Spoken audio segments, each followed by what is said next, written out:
WhatsApp guys, welcome back to another reaction video. आज की video में हम लोग देखने वाले हैं बाढ़, बारिश, ट्रैफिक जैम, पॉल्यूशन, क्यों देश छोड़ देते हैं लोग, सैड रियलिटी ऑफ इंडिया। तो क्या कुछ कवर होने वाले वीडियो में, इंटरेस्टिंग रहेगी वीडियो। फन तंत्र का एपिसोड है आज रौनक का। तो इनकी वीडियोस हमेशा इस चैनल फन तंत्र में ना एक ह्यूमर के साथ, लेकिन बहुत सारी चीजें आपको रियलिटीज पता लगती है। तो वीडियो देखते हैं साथ में चैनल में, तो प्लीज सब्सक्राइब वीडियो कर दे। 1 2 3 गो। दोस्तों, हाल ही में कर्नाटक विधानसभा में एक एमएलए ने शिकायत करी कि एक टोल बूथ पर उनके साथ बदतमीजी की गई, उनसे उनकी पहचान बताने के लिए कहा गया और एमएलए के साथ इस तरह का रवैया बहुत डिसरिस्पेक्टफुल है। इस पर कुछ और विधायकों ने भी अपना दुखड़ा सुनाया कि उनके साथ भी टोल बूथ पर छेड़छाड़ की जाती है और टंगड़ी अड़ाकर गिरा दिया जाता है और कुछ निकम्मे टोल बूथ वाले जिले इलाही को पहचानने से इनकार कर देते। बताओ इसके बाद जो हुआ उसे ध्यान से सुनिएगा।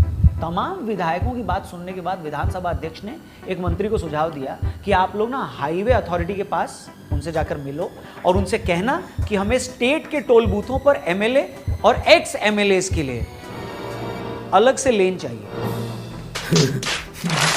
जी हाँ दोस्तों, हमारे हुक्मरानों को टोल बूथ पर अपने लिए अलग से लेन चाहिए, वो भी उस कौम को चाहिए जिसका सच में शर्म से कोई लेना देना नहीं। तो आज के फनतंत्र में हम हमारे हुक्मरानों की इसी सोच का पोस्टमार्टम करने वाले हैं। हम आपको बताएंगे कि कैसे ट्रैफिक से लेकर सालों साल चलने वाले कंस्ट्रक्शन तक और मॉनसून में हर साल आने वाली बाढ़ से लेकर पोल्यूशन तक इस देश का निकम्मा सिस्टम क्यों किसी समस्या का सॉल्यूशन नहीं ढूंढ पाया और खुद वो जनसेवक होते हुए भी शहंशाहों की जिंदगी जीता है। साथ ही बताएंगे कि आपको इससे जुड़ी सबसे कड़वी हकीकत जिसके बारे में आज तक किसी ने बात नहीं की। इसलिए इस वीडियो को ध्यान से देखिएगा, पूरी देखिएगा और वीडियो डेफिनेटली आपको पसंद आएगी, तो इसे दबा के शेयर करिएगा। बिल्कुल सही पहुंचाएगा। शुरू करते हैं। नेताओं का दुख और आम आदमी का। अच्छा, फॉरेन में क्या होता है ना कि वहां के जो नेता लोग होते हैं वो किसी कैफे में जब कॉफी लेने जाते हैं ना तो सुबह सुबह आम लोगों की तरह लाइन में लगते हैं। आम लोगों की तरह मेट्रो और बसों में सफर करते हैं, अपने बच्चों को सरकारी स्कूल में पढ़ने भेजते हैं और एक हमारे एमएलएज हैं जिनको सड़क पर भी अपने लिए अलग से लेन चाहिए, बल्कि हैवी ड्राइवरी करते हैं। हमारे 2-4 विधायकों से टोल बूथ पर उनका आई कार्ड दिखाने को क्या बोल दिया, ये लोग अपने लिए अलग लेन की मांग करने लगे और वहीं आम आदमी हर हाईवे पर शिकायत करता है कि फास्ट टैग होने के बावजूद उसे घंटों लाइनों में वेट करना पड़ता है, मगर उसके दर्द के कोई मायने नहीं है। और यहाँ हमारे जिले इलाही से सिर्फ एक बार उनका आई कार्ड मांग लिया तो ऐसे भुनभुना गए जैसे कभी खुशी कभी गम में मुड़कर न देखने पर बुरा मान गई थी। Oh my God. मैं पूछता हूँ, इस देश के हर छोटे बड़े शहर में ना जाने कितने फ्लाईओवर बन रहे हैं जो सालों से बने ही जा रहे हैं, उनका काम खत्म ही नहीं हो रहा है। वो कब बनेंगे किसी को नहीं मालूम, उनकी डेडलाइन और कितनी बार बढ़ाई जाएगी कोई नहीं जानता। ऐसे हर कंस्ट्रक्शन में डाइवर्जन के चलते लोगों को दिक्कत आती है। वो वक्त जो आम आदमी को अपने बच्चों के साथ, अपने परिवार के साथ बिताना था, वो इन लंबे जामों में फंसकर बर्बाद हो जाता है।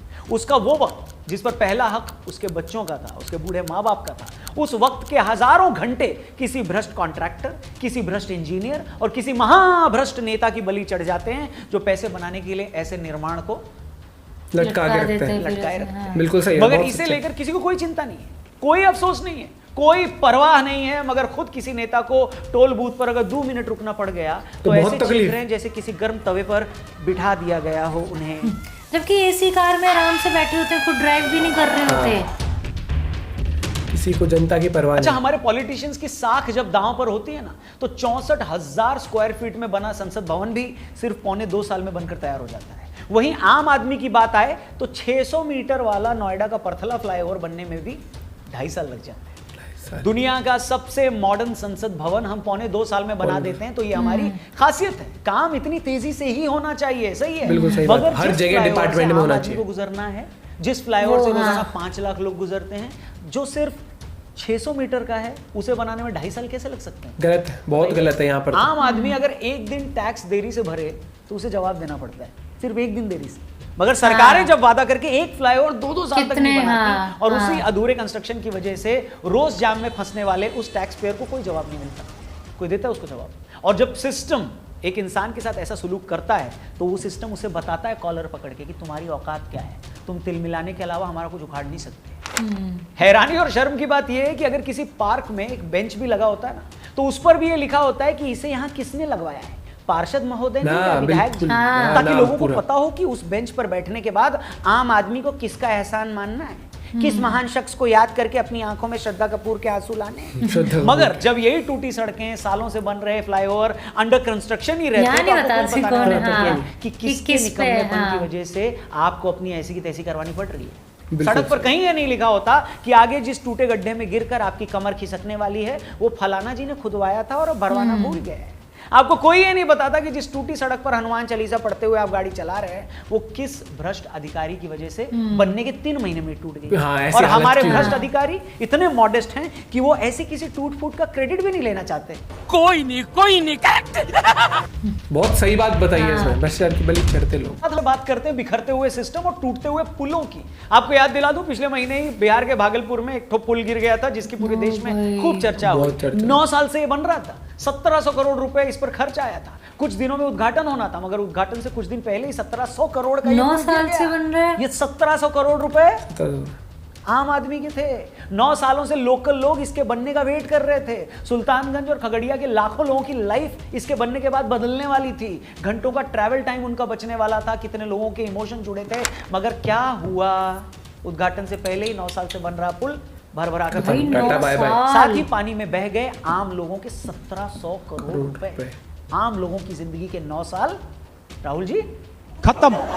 मगर मजाल है कि बिहार में कौन नेताजी पुल बनाने वाली कंपनी के खिलाफ चू भी कर जाए। फॉर्मालिटी में नाराजगी दिखाने के अलावा किसी ने कुछ नहीं किया। जो नेता लोग लेन में 2 मिनट रोक दिए जाने पर बौखला जाते हैं, क्यों?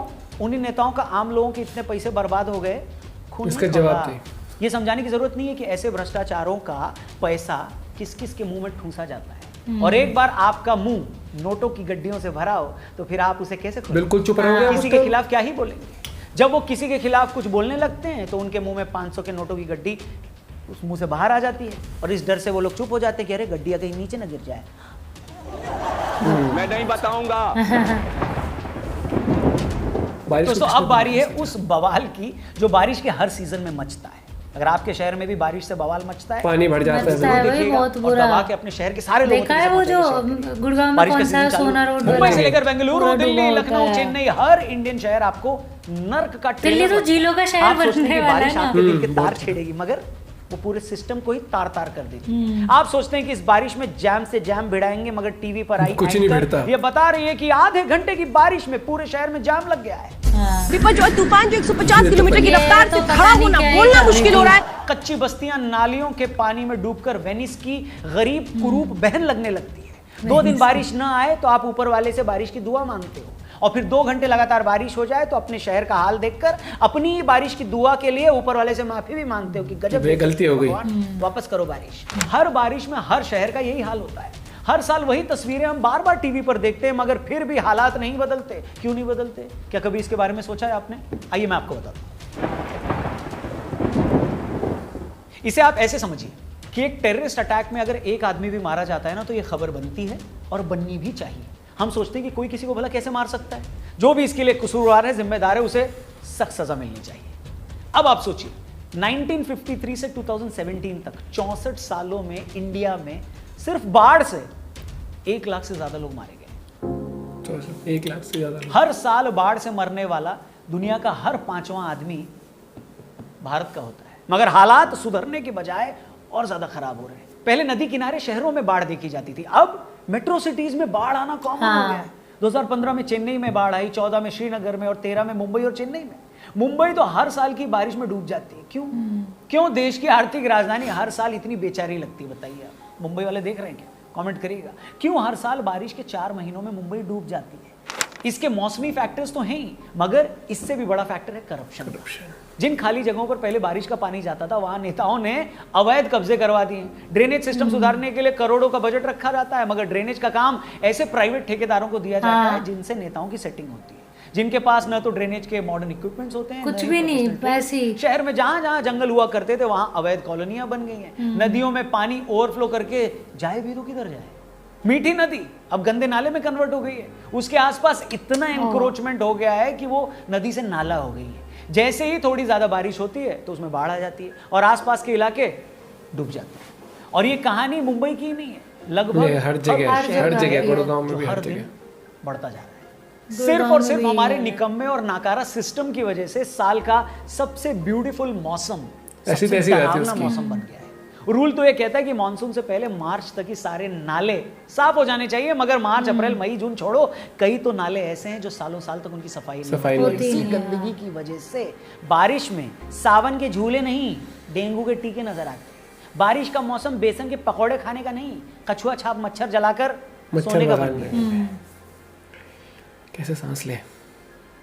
अच्छा, एक टाइम था जब हम लोग अक्टूबर और नवंबर को साल का बेस्ट टाइम माना करते थे, कहते थे यार इस टाइम बहुत प्लेजेंट मौसम होता है। मगर पिछले कुछ सालों से पराली के धुएं और बाकी पोल्यूशन ने साल का अक्टूबर नवंबर तो बहुत पूरा देखा तूने, कैसा आसमान में धुंधला धुंधला पूरा। पूरा दिन बाहर खेल सकते हैं, उसी मौसम में डॉक्टर सब सलाह देते हैं कि बच्चों को घर में ही रखो, बुजुर्गों को भी बाहर मत जाने दें। मतलब गर्मियों में इतनी गर्मी पड़ती है कि बंदा शाम से पहले बाहर निकलने की हिम्मत नहीं करता, सर्दियों में ठंड ज्यादा होती है। ले देकर अक्टूबर और नवंबर सबसे अच्छे महीने थे, मगर वो भी हमने अपनी बेवकूफी से खराब कर दिए। दुनिया के 10 सबसे पोल्यूटेड शहरों में 6 भारत के ही हैं। आखिर किसको नहीं पता है कि पराली का धुआं कैसे फैलता है, उसे रोकने के लिए क्या क्या किया जा सकता है, मगर एक पॉलिटिशियन में हिम्मत नहीं है कि इसके खिलाफ कोई एक्शन ले सके।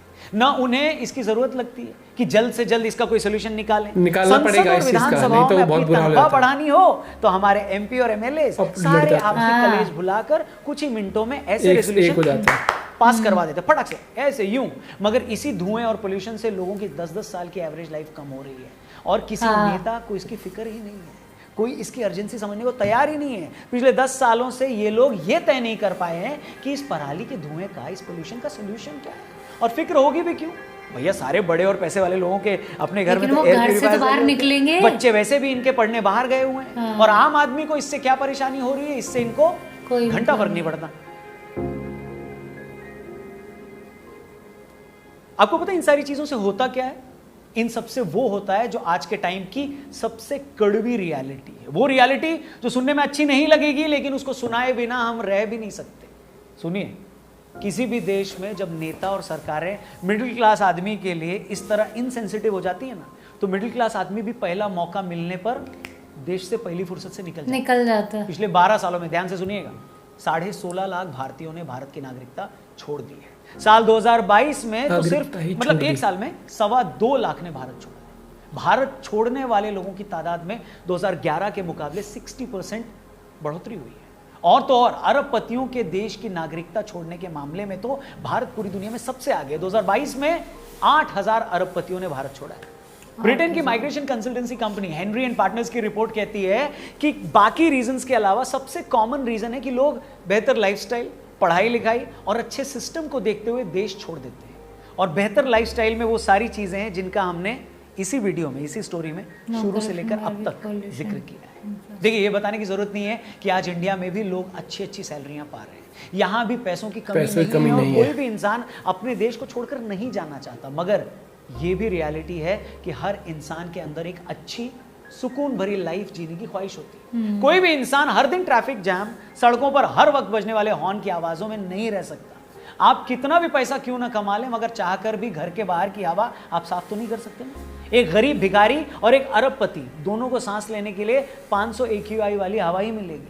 जीने के लिए सांस सबसे जरूरी है, और अगर सांस लेने के लिए हवा ही साफ नहीं होगी तो बाकी सारी बातें, बाकी सारी भावुकता, सारी देशभक्ति पीछे छूट जाएगी। ऐसे में जिस किसी को मौका मिलता है वो बेहतर लाइफ को तलाशता हुआ कहीं निकल जाता है, कहीं चला जाता है। आप अपने सर्कल, दोस्त यारों, रिश्तेदारों में ही देख लो, जो कहीं बाहर जाकर बसे हैं, अगर उनसे पूछेंगे कि वो क्यों गए तो उनका जवाब भी यही होगा। वो यही बताएंगे कि कैसे वो हर दिन अपने देश को, परिवार को, लोगों को मिस तो करते हैं, मगर उन्हें ये नहीं लगता है कि वो इस सिस्टम में आकर दोबारा रह पाएंगे।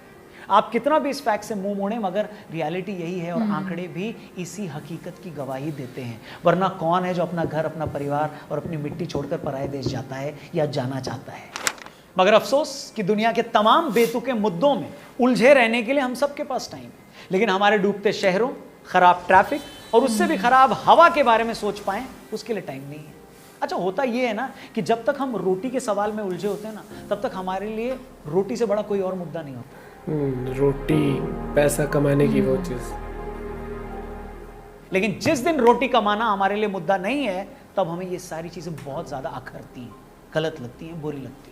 क्योंकि आज भी इस देश में ज्यादातर लोगों के लिए रोटी और सर्वाइवल ही एक मुद्दा है, इसलिए चुनाव में भी वही चीजें मुद्दा बनती हैं। आलू, फ्री प्याज, की टमाटर स्कीमों पर ही, चुनाव लड़े जाते हैं, बिजली, रोजगार के स्कीम वादे बोल होते दिया हैं, ना। होने भी चाहिए, महंगाई की बात होती है, होनी भी चाहिए, लेकिन जो चीजें सिस्टम से जुड़ी हैं उस पर जिस कोई पे ध्यान सिस्टम को कोई काम नहीं। करना मुद्दा ही ही बनता करना चाहिए। न कोई ट्रैफिक की बात करता है, न खराब हवा की, न सड़क के गड्ढों की, न उसमें भरते पानी की, और न ही हर जगह होती एनक्रोचमेंट की, जो पुलिस और नेताओं के शय पर ही तो की जाती है।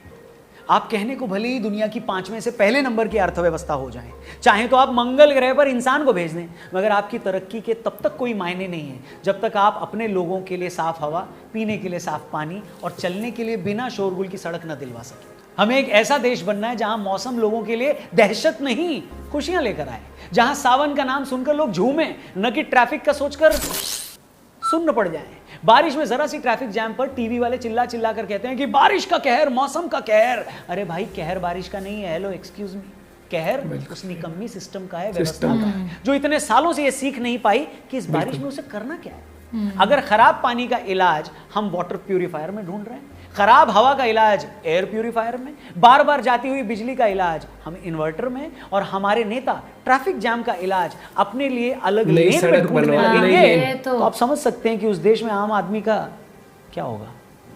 देखिए, एक चीज मैं क्लियर कर दूं, इस वीडियो का मकसद कतई देश से नाखुशी जाहिर करना नहीं है। देश हमको बहुत नहीं, प्यारा है, हम fact सब है, प्यार करते हैं, fact मगर है। जो ये देखकर समस्या लोगों को है। महसूस होता है कि कैसे इतने बड़े बड़े इश्यूज पर कोई बात ही कोई नहीं करता, ध्यान, हाँ। ना मेन स्ट्रीम मीडिया, ना ताकतवर लोग बड़े शहरों की सुंदर कॉलोनियों में अपना घर बनाकर सुकून पा लेते हैं। नेता अधिकारी बड़ा होने पर अपने बच्चों को बाहर पढ़वा कर वहीं सेट कर देते हैं, इस सिस्टम से उनकी जान छुड़वा देते हैं, और आखिर में बच जाते हैं कौन? आप और मैं, जिनकी सुनने वाला कोई नहीं है, जिन पर ध्यान देने वाला कोई नहीं है। बाकी इस मामले पर आपकी क्या राय है, बताओगे क्या? कमेंट सेक्शन में जाओ, अपना नाम और लोकेशन जरूर लिखना, और इन सारे मुद्दों में आपके शहर का सबसे बड़ा मुद्दा क्या है वो भी जरूर लिखना।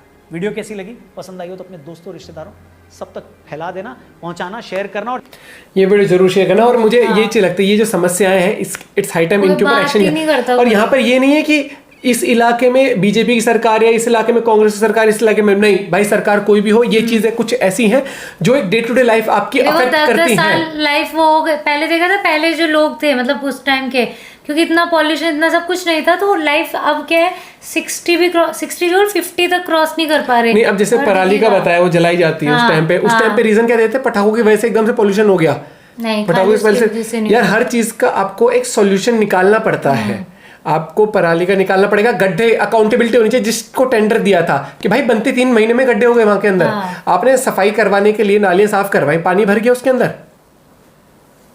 ड्रेनेज सिस्टम मानते हैं, बड़े से बड़े देशों में भी, अमेरिका में भी दिखाते हैं कि भैया पानी भर गया, फ्लड वाला हो गया, लेकिन यहाँ पर अकाउंटेबिलिटी इस चीज क्यों चाहिए, जो काम दिया वो ढंग से क्यों नहीं हुआ, वो काम जल्दी क्यों नहीं हुआ। वो बहुत सही बात कही, पार्लियामेंट हाउस तो बहुत जल्दी बन गया, नया पार्लियामेंट, लेकिन जो फ्लाईओवर 9 साल से नहीं बन रहे, जो इतने छोटे से डिस्टेंस के, ये चीज है कि वहां पर उनके ऊपर एक्शन लिया जाना चाहिए, उन्हीं की जेब से भरवाओ पेनल्टी। ऐसे मजाक में बोला था बहुत पहले, आज इसने भी वो चीज़ बोली ना कि जैसे जब हम निकल के वहाँ पे पानी वानी बहुत भरा हुआ था और सड़क टूटी हुई थी, यहाँ की कौन सी रोड की बातें हुई, तो मैंने बोला था कि जैसे ऐसे लिख देते हैं ना कि यहाँ पे पार्क है, इसने बनवाया, इसने, हाँ, तो मैंने ऐसी मजाक में बोला भी था। अब मुझे वो चीज़ याद आई है कि होना चाहिए, वो टूटी गंदी सड़कें वहाँ पे लिखना चाहिए ना कि किसकी है। मान लो एक फोटोग्राफर है या फिर एक पेंटिंग वाला है, वो नीचे लिखता है ना किसने बनाई है। अब लोग उसे पसंद करें ना करें वो लोगों के ऊपर, लेकिन मूवी में भी लिखा होता है ना बनाई किसने है। ऐसी जो ये सड़क है उसमें भी लिखा होना चाहिए कि किसने बनाया, किसके अंडर हो रहा है। जिनको मिली भगत से टेंडर मिलते हैं ना, भाई टेंडर कैंसिल हो जाना चाहिए अगर इतना ही ज्यादा इशू है तो। स्ट्रिक्ट एक्शन लेना पता है होता क्या है, जब कोई पुल गिर जाता है या कुछ ऐसा हो जाता है, तब उनके अगेंस्ट केस जाता है कि हाय इसने लिया था, इसके जो टेंडर इसके अगेंस्ट ही हो गया। लेकिन इंडिया में दिक्कत क्या है पता है हमारी, हम पहले वेट करते हैं कि कुछ ऐसी ट्रेजेडी हो जाए तब कुछ एक्शन हम लेंगे। ये नहीं अगर दिख रहा है कि वो धीरे धीरे उसमें छोटे छोटे क्रैक्स पड़ रहे हैं, कुछ भी है, उसी टाइम पे भाई जब तुमने पैसे हर चीज के लिए हैं, एक नॉर्मल इंसान से तो टैक्स पूरा ही दे रहा है ना वो तो जितना है। और ये भी बात है, उसने बोला ना कि वो जो पुल टूटा है वो पैसे गए किसके, 1700 करोड़ रुपए पानी में जनता, और 9 साल से बन रहा है वो। बहुत ही मतलब वीडियो ना सच में ये टॉपिक कोई और उठाता ये नहीं भारत है। का इतिहास ना अभी हाल ही में नहीं हुआ, ये बहुत टाइम से बहुत सारी ये जो मुद्दे हैं भाई पानी भर के चलो ठीक है, लेकिन उस पानी में से जिसमें से भरे हुए पानी से जा रहे हैं वो गड्ढे तो भरे होने चाहिए। आदमी एक तो देख पानी में से निकल रहा है, ऊपर से ये नहीं पता गड्ढा कहाँ हो सकता है, गड्ढा कहाँ है। हाँ आदमी के समझो ना यार लाइफ लॉन्ग की मतलब दिक्कत हो जाती है हर एक इतने चीज होती सालों है। में देखो ऐसा तो है नहीं कि बारिश आनी शुरू हो गई, समझ रहे हैं, अभी कुछ साल से बारिश तो बहुत पहले से आ रही है, तो धीरे धीरे जहाँ इतनी चीजें डेवलप हो रही है तो ये चीज भी होनी चाहिए। और इसमें ये नहीं देखना चाहिए कि ये सोसाइटी बहुत अच्छी वेल डेवलप्ड है तो यहाँ की सड़क और अच्छी कर दो। ऐसा नहीं है कि इनके लिए हर बिल एक पास उसकी नहीं होनी होते, चाहिए। पैसा नहीं पास होता नहीं सब होता, है, सब लेकिन होता है, अपनी लेकिन जेब में जाता है ना इनके पैसा। ये चीज है, ये हार्श रियलिटी है और ये day to day life affect करती है। बोला ना वो जाम में फंसे फंसे बंदा अब पता है मैं अगर मैं नॉर्मल सा एग्जांपल दूं ना, नॉर्मल सा बता रही हूँ, मैं दीपक को 10 बार बोलती हूँ कि यार कितने 1.5 साल लग गए थे इस रोड को बनने में जो हमारे यहाँ का था, ठीक है, इतनी इमरजेंसी थी कि हमें जब हमें सिर्फ गाजियाबाद जाना था, नहीं 1.5 नहीं लगे थे 7 महीने, लेकिन सड़क पता है कितनी 200 मीटर 200 मीटर 7 महीने थे। अब हुआ क्या, जहां तक वो 2 गलियों के 3 गली के बाहर की सड़क बनी, लेकिन जो बाहर मेन रोड तक, भाई मेन तो तुम्हें जो क्रॉस कर वो पूरी टूटी है, उसमें इतना पानी भरा होता है। अब उसमें होता क्या है कि नॉर्मल लोग जैसे मेरे मुंह से निकल यार यहाँ तो बेकार ही रह रहे हैं कहीं ढंग की जगह। अब मेरे को वीडियो के बाद रियलाइज हुआ कि हम चले जाएंगे 2 घर और, फिर क्या होगा, हम एक नई सोसाइटी में बस जाएंगे जाके, ठीक है, धीरे धीरे क्या होगा वहां फिर लोग बढ़ना शुरू होंगे, समझ, चीजें तो वहां भी होंगी धीरे धीरे धीरे कि वहां की भी रोड खराब होगी। तो यही है कि कितना भागोगे। प्लान जो आप उस बनाते जगह हो से। आपको फ्यूचर देख के बनाना पड़ता है, डेवलपमेंट फ्यूचर देख के करना पड़ता है, लेकिन वो ये कि आज जो सरकार आई है, जो भी है, जो डिपार्टमेंट जो भी मिले हैं, सिर्फ सरकार का ही रोल नहीं होता, जो छोटे छोटे डिपार्टमेंट्स बनाए जाते हैं उनको भी, हाँ, वो भी होता है। क्योंकि हर एक मुझे मंत्री लगता है हर जगह जाके एक देख नहीं बंदा सकता, वो नहीं कर सकता। इनिशिएटिव सबको जैसे लेना कंपनी पड़ेगा। भी कोई खोलता है ना, तो जो मेन उसका ओनर है वो तुम्हें एक टीम सेट करके दे सकता है कि ये है, लेकिन वो एक एक टीम के सिर पे खड़ा आके नहीं वो करेगा कि हाँ तूने ये बिल्कुल सही करा बात। ये करा। अपना पॉइंट ऑफ व्यू जरूर बताइएगा। मिलते हैं वीडियो के साथ, बाय, टेक केयर।